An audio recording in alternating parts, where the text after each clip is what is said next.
Bonjour à chacun. J'espère que vous allez tous bien en cette période si particulière pour chacun d'entre nous. Pour ma prière, j'ai choisi l'évangile du jour, en Jean, chapitre 6, versets 1 à 15. Jean, chapitre 6, versets 1 à 15.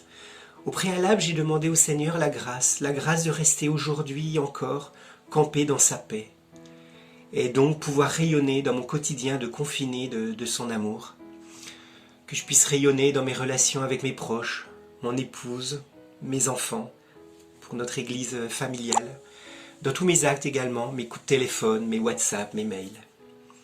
J'ai médité cette parole de Dieu en 3 points. Le premier point, versets 1 à 6. Jésus est suivi par une grande foule. Un peu plus loin, on apprend que cette foule est nombreuse.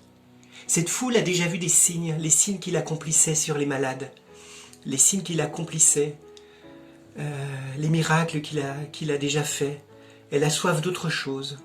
Elle est interpellée, intriguée.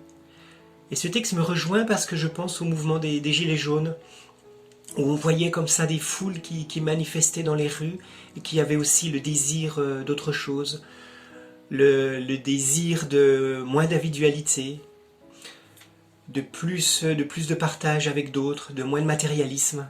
Voilà, désir d'autre chose, un autre modèle de société, de préservation aussi de la nature. Cette société qui nous fait croire que c'est la consommation de biens qui nous rend heureux. La deuxième partie, versets 7 à 13. André, frère de Simon-Pierre, lui dit « Il y a un jeune garçon qui a 5 pains d'orge et 2 poissons. » Et André ajoute « Mais qu'est-ce cela pour tant de gens ? Mais qu'est-ce cela pour tant de gens ?»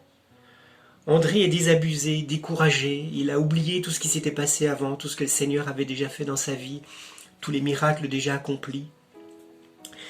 Et là, il est perdu, il ne sait plus où il en est. Et Jésus l'aide, il prend des paroles d'autorité. Faites asseoir les gens. Jésus prit les pains et rendit grâce. Il distribua, leur donna aussi du poisson. Et là, au départ, on parle d'une foule anonyme. Et ensuite, il distribua aux convives. Après avoir rendu grâce, le Seigneur, il distribue aux convives, parce qu'il a vécu quelque chose avec eux. Voilà. Et la relation a vraiment changé. Ce n'est plus une foule anonyme.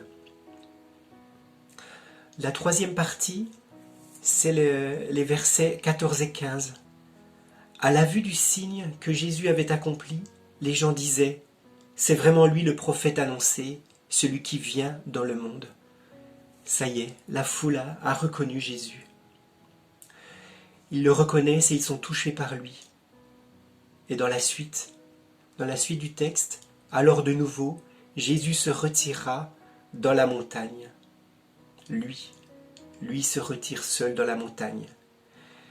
Et comme Jésus nous l'apprend, prenons du temps dans notre quotidien pour nous isoler et prier avec notre Papa du ciel. Bonne prière à tous et que Dieu vous bénisse.